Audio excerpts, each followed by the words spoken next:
Hello everyone, my name is Shivani Tomar. Welcome to Eklavya स्नातक। आज हम 4th यूनिट करने वाले हैं बिजनेस ऑर्गेनाइजेशन एंड मैनेजमेंट की, जिसका नाम है डायरेक्टिंग एंड कंट्रोलिंग। इससे पहले हम इसकी 3 यूनिट्स कवर कर चुके हैं, तो ये हमारी 4th यूनिट है। फर्स्ट आता है हमारा डायरेक्शंस। डायरेक्शन से पहले हमने मैनेजमेंट के 3 फंक्शंस और किए हैं, planning, organising and staffing. Planning में क्या होता है कि हम प्लान्स क्रिएट करते हैं, प्लान्स बनाते हैं उसमें। ऑर्गेनाइजिंग में हम एक ऑर्गेनाइजेशनल स्ट्रक्चर क्रिएट करते हैं, एक ऑर्गेनाइजेशनल स्ट्रक्चर बनाते हैं। और स्टाफिंग में हम क्या करते हैं, ह्यूमन रिसोर्स की जो भी नीड होती है उसको फुलफिल किया जाता है।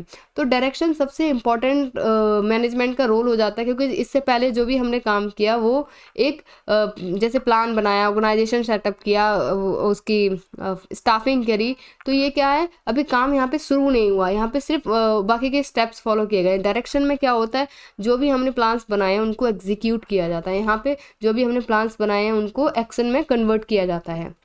ठीक है, अब एक्शन में कन्वर्ट हम कैसे करते हैं। डायरेक्शन का मतलब होता है निर्देश देना। जब भी कोई सुपीरियर अपने सबॉर्डिनेट को डायरेक्शंस देता है, डायरेक्शन किसी भी फॉर्म में हो सकती है, इंस्ट्रक्शंस देना हो, गाइड करना हो, इंस्पायर करना हो, काउंसलिंग करनी हो, या जो भी वो काम कर रहे हैं उसको ओवरसीज करना हो, सुपरविजन करना हो, ये सब किस में आते हैं, हमारे डायरेक्शंस में आते हैं। और लोग जो भी एम्प्लॉय हैं उनको लीड करना, ताकि जो ऑर्गेनाइजेशन का जो अल्टीमेट गोल है उसको अच्छे तरीके से अचीव किया जा सके। आइए अब देखते हैं इंपॉर्टेंस क्या है डायरेक्शंस की। तो ये it is an important managerial function. ये मैनेजमेंट का सबसे इंपॉर्टेंट 4th फंक्शन है हमारा। It is performed eight all level of management. ये मैनेजमेंट के सभी लेवल्स पे परफॉर्म किया जाता है। डायरेक्शन एक कॉन्टिन्यूस प्रोसेस है, ऐसा नहीं है किसी एक पॉइंट ऑफ टाइम पे हमें डायरेक्शन देनी होती है, नहीं ऐसा नहीं है। डायरेक्शन हमें हर टाइम देनी होती है, और जो डायरेक्शंस है वो टॉप लेवल से लोअर लेवल तक फ्लो करी जाती हैं। ठीक है, अब आते हैं हम प्रिंसिपल ऑफ डायरेक्शंस पे। यहाँ पे डिस्कस करेंगे कि डायरेक्शंस के क्या क्या प्रिंसिपल्स है। Unity of command. Unity of command का मतलब होता है जो भी इंफॉर्मेशन किसी ऑर्गेनाइजेशन में आ रही है, कोई भी ऑर्डर्स है, कोई इन्फॉर्मेशन है, या कोई कमांड है, कुछ भी आ रहा है, वो एक ही बॉस के थ्रू आना चाहिए, ताकि जो भी एक ऑर्गेनाइजेशन में इससे मिसकम्युनिकेशन के, कन्फ्यूजन के जो चांसेस हैं वो बहुत कम हो जाते हैं। Maximum individual contribution. जब भी किसी इंडिविजुअल को डायरेक्शंस दी जाती है, उनको गाइड किया जाता है, उनको इंस्पायर किया जाता है, उनको मोटिवेट किया जाता है, उनको इन्फ्लुएंस किया जाता है, तो इससे क्या होता है, उनके काम करने की क्षमता बढ़ जाती है। तो उनका जो किसी भी ऑर्गेनाइजेशन में जो कंट्रीब्यूशन होता है वो मैक्सिमम लेवल पे पहुंच जाता है। इसी को बोलते हैं मैक्सिमम इंडिविजुअल कंट्रीब्यूशन। डायरेक्शन के थ्रू उनका जो कंट्रीब्यूशन है उसको मैक्सिमाइज किया जाता है।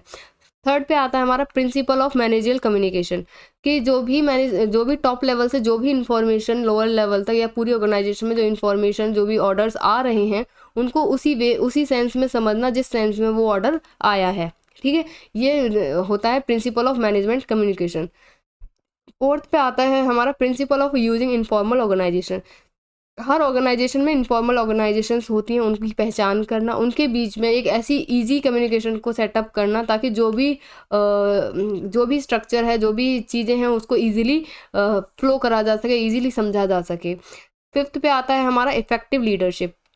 किसी भी ऑर्गेनाइजेशन में अगर इफेक्टिव लीडरशिप है तो वो ऑर्गेनाइजेशन बहुत ही अच्छी स्ट्रांग होती है। जैसे कोई भी लीडर है, वो अपने ग्रुप को, अपने पीयर्स ग्रुप को लीड वो करता है, रिप्रेजेंट करता है।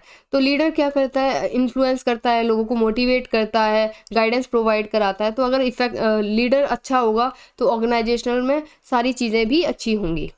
ठीक है, आगे बढ़ते हैं। अब देखते हैं डायरेक्शंस के 4 एलिमेंट्स होते हैं, supervision, communication, leadership and motivation. तो आइए एक एक करके डिस्कस करते हैं। सबसे पहले सुपरविजन पे आते हैं। सुपरविजन 2 वर्डों से मिलके बना है, सुपर और विजन। सुपर का मतलब होता है अबव, और विजन का मतलब होता है देख रेख करना। मतलब टॉप लेवल वाले लोग जब लोअर लेवल पे जो काम कर रहे होते हैं उनके ऊपर नज़र रखते हैं, उनके काम की मॉनिटरिंग कर रहे होते हैं, उसको क्या बोलते हैं हम, सुपरविजन। जैसे जो भी सुपीरियर्स होते हैं वो अपने सबॉर्डिनेट्स के काम को जब मॉनिटर कर रहे होते हैं उसको सुपरविजन कहते हैं।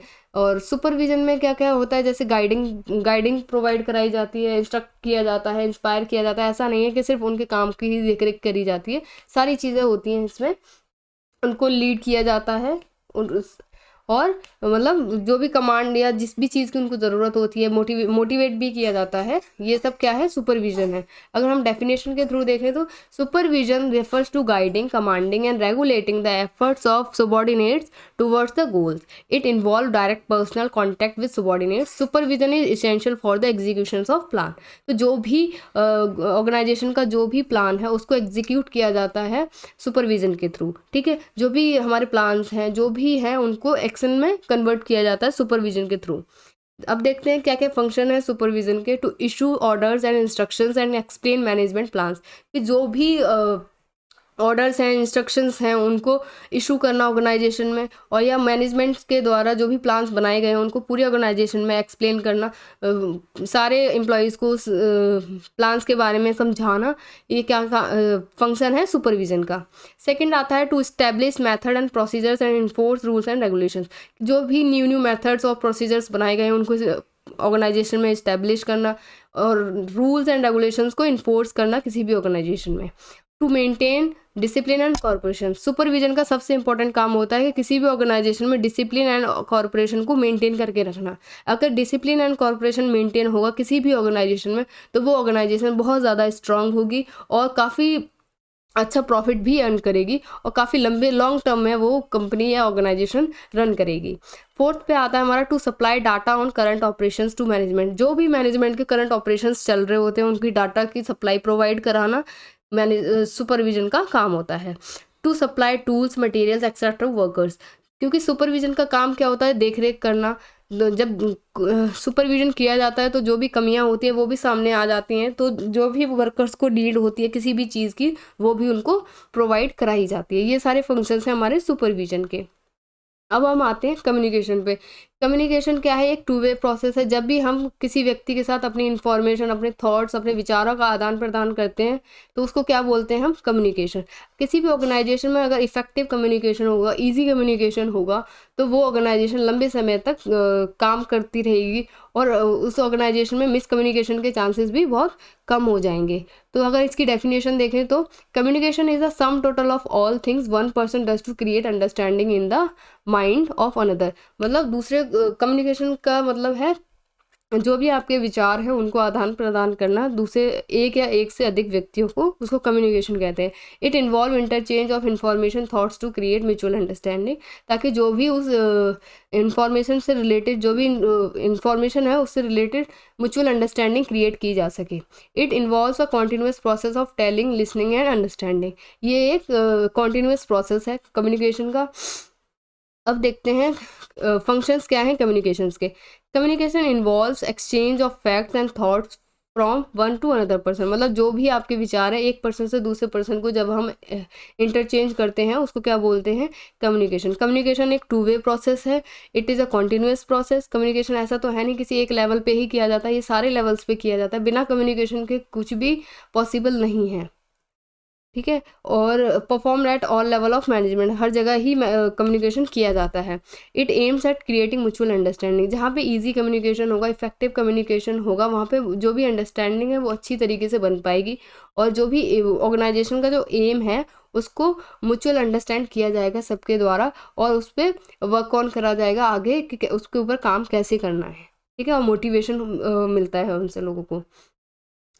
अब देखते हैं कि कम्युनिकेशन का प्रोसेस क्या होता है, ठीक है। इसमें 7 स्टेप्स होते हैं हमारे। फर्स्ट पे आता है हमारा सेंडर। सेंडर वो इंसान होता है जो मैसेज कन्वे कर रहा होता है। जैसे अभी मैं अपना जो भी लेक्चर दे रही हूँ वो, तो मैं क्या हुई, सेंडर, ठीक है। आइडिया और मैसेज में क्या आ जाएगा, आइडिया और मैसेज में टॉपिक। जैसे मैं अभी डायरेक्टिंग एंड कंट्रोलिंग का चैप्टर पढ़ा रही हूँ तो ये क्या हो गया हमारा आइडिया, कि मतलब मेरा मैसेज किस चीज़ के ऊपर है, किस टॉपिक के ऊपर है। तो जो भी ये टॉपिक है वो क्या हो गया हमारा आइडिया और मैसेज।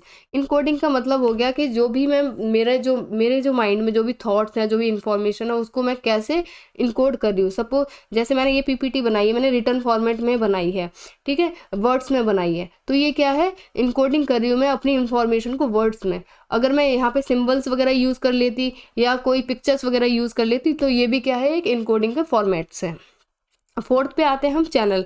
चैनल क्या होता है? चैनल सपोज जैसे मैं अभी आपके साथ जो कम्युनिकेट कर रही हूँ ऑडियो के थ्रू, तो ये एक चैनल है, माध्यम है आपसे कम्युनिकेट करने का। इसमें इसके अलावा भी हो सकते हैं, जैसे फेस टू फेस कम्युनिकेट करना, जूम मीटिंग पे कम्युनिकेट करना, टेलीफोनिक कम्युनिकेशन करना, और भी बहुत सारे तरीके हैं। और फिफ्थ पे आता है हमारा डिकोडिंग। जो भी मैंने इन्फॉर्मेशन लिखी, जो भी मैं पढ़ा रही हूँ, उसको डिकोड करना आपके द्वारा, कि आप उस चीज़ को कैसे समझ रहे हो, उसको क्या बोलते हैं हम, डिकोडिंग। और रिसीवर क्या हुआ? जैसे मैं तो हुई सेंडर, मैं अपनी इन्फॉर्मेशन आपको शेयर कर रही हूँ, तो आप जो भी बच्चा या जो भी लोग कम्युनिकेशन मतलब इसको रिसीव करते हैं मैसेज को, उसको बोलते हैं रिसीवर। सेवन्थ पे आता है हमारा फीडबैक। फीडबैक का मतलब है जो भी मैंने मैसेज आपको कन्वे किया, उसको आपने डिकोड किया, उससे आपने जो भी समझा उसका फीडबैक देना। जैसे ये वीडियो अपलोड होगी यूट्यूब पे, आप इसको देखोगे, ठीक है? जब आप देखोगे तो आपका जो भी फीडबैक होगा तो आप उसको कमेंट सेक्शन में लिखते हो, तो वो क्या हुआ मेरे लिए? फीडबैक। और भी एग्जांपल्स हो सकते हैं इसके, जैसे आप किसी को मेल करते हो, उस मेल पे जो बंदा है वो रिप्लाई बैक करता है, तो क्या है? फीडबैक है आपके लिए। ठीक है, अब हम चलते हैं आगे, चैनल्स ऑफ कम्युनिकेशन पे डिस्कशन करते हैं। तो टू टाइप्स के चैनल्स हैं, formal and informal communication, vertical and horizontal communication. Formal, जब ऑफिशियली किसी चीज़ को अनाउंस किया जाता है उसको फॉर्मल कम्युनिकेशन कहते हैं, और इसमें जो भी इंफॉर्मेशन शेयर की जाती है, जिन टॉपिक्स पे चर्चा की जाती है, वो जनरली ऑफिशियली ऑफिस से रिलेटेड इंफॉर्मेशन होती है। इनफॉर्मल में जो भी इंफॉर्मेशन जो भी इन्फ्लुएंस की जाती है इन्फॉर्मेशन, वो ज़रूरी नहीं है कि ऑफिस से रिलेटेड हो, वो आपकी इंडिविजुअल पर्सनल चीज़ें भी हो सकती हैं, और इसको कोई ऑफिशियली उसमें नहीं किया जाता है, इनफॉर्मल वे में कम्युनिकेट किया जाता है। Vertical and horizontal communication. Vertical communication होता है जब आप टॉप लेवल से लोअर लेवल तक इन्फॉर्मेशन शेयर कर रहे हैं, या लोअर लेवल से टॉप लेवल तक जो इन्फॉर्मेशन जा रही है उसको क्या बोलते हो आप? Vertical communication. हॉरिजॉन्टल कम्युनिकेशन का मतलब होता है जैसे सारे डिपार्टमेंट्स आपस में मिलकर किसी एक टॉपिक के ऊपर डिस्कशन कर रहे हैं, उसको क्या बोलोगे आप? Horizontal communication. आगे बढ़ते हैं, अब हम डिस्कस करते हैं कि क्या क्या बैरियर्स आते हैं जब हम कम्युनिकेट करते हैं। ठीक है, बैडली एक्सप्रेस मैसेज, जो भी आपको मैसेज कन्वे करना था आपने अच्छे तरीके से एक्सप्रेस नहीं किया, सामने वाले बंदे को समझ ही नहीं आया आपने क्या बोला, तो ये क्या आ गया फर्स्ट पे? Badly express message. Inattention में ये आ सकता है कि जो भी एम्प्लॉय या कोई भी इंसान अपने मैसेज को कन्वे कर रहा है, आपने उस चीज़ के ऊपर ध्यान नहीं दिया, आपने ढंग से सुना ही नहीं, तो वो क्या आ गया? Inattention. Resistance to change. Resistance to change का मतलब क्या होता है? एक ह्यूमन टेंडेंसी है कि हम चेंज को ना जल्दी से एक्सेप्ट नहीं करते, हम जिस चीज़ के हैबिचुअल होते हैं हम उसी चीज़ को कॉन्टिन्यूस करना चाहते हैं, कि कॉन्टिन्यू हम उसी चीज़ को करें। ठीक है, जैसे फॉर एग्जाम्पल जैसे कोरोना आया, उससे पहले हम ऑफलाइन मोड में पढ़ाते थे, जो भी ट्यूशन्स हैं वो ऑफलाइन मोड में चल रही थी, इतना ऑनलाइन का वो नहीं था। तो जैसे ही सडन कोरोना आया तो जो भी ऑफलाइन से ऑनलाइन में शिफ्ट करना था, तो बहुत सारे लोगों को ये चेंज को एक्सेप्ट करने में हेजिटेशन हो रही थी, चेंज नहीं कर पा रहे थे, बहुत सारी दिक्कतें आ रही थी, या चेंज नहीं करना चाहते थे। तो ये क्या है? रेजिस्टेंस टू चेंज, कि वो चेंज नहीं करना चाहते, वो हैबिचुअल हैं ऑफलाइन में ही पढ़ाने का। उनको लगता है कि ऑनलाइन पढ़ाने के लिए बहुत सारी चीज़ों की ज़रूरत होती है, सिस्टम की और बहुत सारी चीज़ें, वो उनके पर्सनल रीजंस हैं। तो ये क्या है? रेजिस्टेंस टू चेंज, वो चेंज नहीं करना चाहते हैं। म्यूचुअल ट्रस्ट की कमी आ जाती है, फियर आ जाता है, जैसे टॉप लेवल से जब भी इंफॉर्मेशन शेयर करी जाती है लोअर लेवल पे, तो जो भी टॉप लेवल के एग्जीक्यूशन होते हैं वो ये सोच रहे होते हैं कि जो भी इंफॉर्मेशन अगर हम शेयर करेंगे इसका कहीं मिस यूज़ ना कर लें लोअर लेवल वाले। ठीक है, 6 पे आता है हमारा कॉम्प्लेक्स ऑर्गेनाइजेशनल स्ट्रक्चर। जो भी ऑर्गेनाइजेशन का जो स्ट्रक्चर है वो ईजी नहीं है। ठीक है, कि अगर आपको कोई भी चीज़ इंफॉर्मेशन शेयर करनी है वो इजी तरीके से नहीं हो रही है, ठीक है, ये होता है कॉम्प्लेक्स ऑर्गेनाइजेशनल स्ट्रक्चर। अब देखते हैं हम प्रिंसिपल ऑफ इफेक्टिव कम्युनिकेशन। क्या क्या इफेक्टिव कम्युनिकेशन के प्रिंसिपल है? फर्स्ट पे आता है हमारा प्रिंसिपल ऑफ क्लियरिटी, कि जो भी आप मैसेज कन्वे करना चाह रहे हैं वो एकदम सटीक क्लियर होना चाहिए, उसमें कोई भी कंफ्यूजन नहीं होना चाहिए, जो भी आप मैसेज देना चाहते हैं वो एकदम क्लियर होना चाहिए। सेकंड पे आता है प्रिंसिपल ऑफ इंटीग्रिटी, जो भी आपकी ऑर्गेनाइजेशन है उसकी इंटीग्रिटी को बनाए रखना कम्युनिकेशन का सबसे इंपॉर्टेंट प्रिंसिपल है, कि अगर कोई भी इंफॉर्मेशन टॉप लेवल से लोअर लेवल तक आई, उसमें कोई भी एड ऑन नहीं करना है, कुछ ऐसी इन्फॉर्मेशन उसमें नहीं डालनी है जिससे आपकी ऑर्गेनाइजेशन की इंटीग्रिटी को हार्म हो। थर्ड पे आता है principle of strategy use of informal organisation, जो भी इन्फॉर्मल ऑर्गेनाइजेशंस होती हैं उनकी स्ट्रेटजीज़ को यूज़ करना, ये भी प्रिंसिपल है। ठीक है, फोर्थ पे आता है प्रिंसिपल ऑफ पार्टिसिपेशन। जो भी कम्युनिकेशन का इससे पार्टिसिपेशन बढ़ाया जाता है। टॉप लेवल के जो भी ऑर्गेनाइजेशंस होती हैं और लोअर लेवल की जो भी ऑर्गेनाइजेशंस होते हैं उनके बीच में कम्युनिकेशन के थ्रू पार्टिसिपेशन बढ़ाया जाता है। इसे जब भी इफेक्टिव कम्युनिकेशन होगा तो लोगों के बीच में जो भी बॉन्ड है वो अच्छा बनेगा। ठीक है, फोर्थ थर्ड हमारा जो एलिमेंट है वो है लीडरशिप। लीडरशिप एक ऐसी क्वालिटी है जहाँ पे लीडर अपने फॉलोअर्स को इन्फ्लुएंस करता है, उनको मोटिवेट करता है जो भी कंपनी का गोल है या ऑर्गेनाइजेशन का गोल है उसको अचीव करने के लिए। ठीक है, लीडरशिप में 3 फैक्टर्स होते हैं, leader, the follower and the variables, other variables भी होते हैं। तो जो भी लीडर होता है वो इन्फ्लुएंस करता है एवरी इंडिविजुअल को पर्टिकुलर वे में, जो भी उनके इंडिविजुअल इंटरेस्ट के हिसाब से उनको इन्फ्लुएंस करता है ताकि जो भी ऑर्गेनाइजेशन का गोल है उसको अचीव किया जा सके। लीडरशिप, वो लीडर ये भी इंश्योर करता है कि उसका जो इंटरपर्सनल रिलेशन है वो सारे फॉलोअर्स के साथ अच्छा हो ताकि वो अच्छे से लोगों के साथ कनेक्ट कर पाए। तो जो वो मैसेज कन्वे करना चाहेगा तो लोग अच्छे से उसको अंडरस्टैंड करेंगे। It is a dynamic and ever evolving process and manager must lead continuously. कि जो हमारा लीडरशिप है वो एक कॉन्टिन्यूस प्रोसेस है। ऐसा नहीं है कि आपने एक बार लोगों को मोटिवेट कर दिया, एक बार इंस्ट्रक्ट कर दिया, एक बार उनकी गोल्स को लीड कर दिया। ये क्या है, एक कॉन्टिन्यूस प्रोसेस है। आपको समय समय पर बार बार लोगों को लीड करना पड़ता है, उनको मोटिवेट करना पड़ता है। It is a exercise in a particular situation. ये एक पर्टिकुलर सिचुएशंस में भी एक्सरसाइज करा जा सकता है। The situation variables affect the effectiveness of the leadership. आगे बढ़ते हैं, अब देखते हैं फंक्शंस ऑफ लीडरशिप क्या होते हैं। फंक्शंस ऑफ लीडरशिप क्या क्या है। To set goals for subordinates. तो जो लीडर्स होते हैं वो गोल सेट करते हैं सुबॉर्डिनेट के लिए ताकि जो भी कंपनी का ऑर्गेनाइजेशन का जो भी गोल है उसको अचीव किया जा सके। ठीक है, इसको कैसे कर सकते हैं कि a leader gives guidance to the group by setting and interpreting their goals. कि उनके जो भी ग्रुप का जो भी लीडर है उनको गाइडेंस प्रोवाइड कराता है कि जो काम दिया गया है उसको कैसे कैसे कंप्लीट करना है, और उनके जो भी गोल्स हैं उनको इंटरप्रीट करता है। ठीक है, सेकंड पे आता है to coordinate individual and organisational goals. कि जो भी इंडिविजुअल एंड ऑर्गेनाइजेशनल गोल है उनको कोऑर्डिनेट करना ताकि जो भी ऑर्गेनाइजेशन का गोल है उसको अचीव किया जा सके। A leader reconcile individual and common objectives. His main job is to develop voluntary cooperation among employees. ठीक है, थर्ड पे आता है to motivate employ to perform allotted task. जो भी कंपनी में, ऑर्गेनाइजेशन में जो भी आपको टास्क अलॉट किया गया है उसको with in a time bound के हिसाब से कंप्लीट करना और अच्छे से कंप्लीट करना। इसके लिए वो एम्प्लॉयज़ को मोटिवेट करता है। फोर्थ पे आता है leader maintain order and discipline and create positive response on the part of member of the group. तो जो लीडर होता है वो मेंटेन करता है ऑर्डर्स को और पूरी ऑर्गेनाइजेशन में डिसिप्लिन को भी मेंटेन करके रखता है, और अपने फॉलोअर्स के साथ जो भी उसका रिस्पॉन्स होता है वो पॉजिटिव होता है, पॉजिटिविटी के साथ वो काम करता है। 5 पे है a leader represent the group to his superior.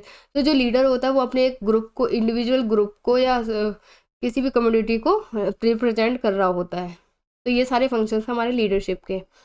अब देखते हैं कि क्या क्या इंपॉर्टेंस है लीडरशिप की। Improve communication. जब भी लीडरशिप में क्या होता है, जो भी कम्युनिकेशन है वो इजी कम्युनिकेशन हो जाती है, लोग अच्छे से कनेक्ट कर पाते हैं क्योंकि जो लीडर होता है वो अपने फॉलोअर को अच्छे से इन्फ्लुएंस कर पाता है। इससे क्या होता है, जो कम्युनिकेशन है वो इम्प्रूव होती है लोगों की।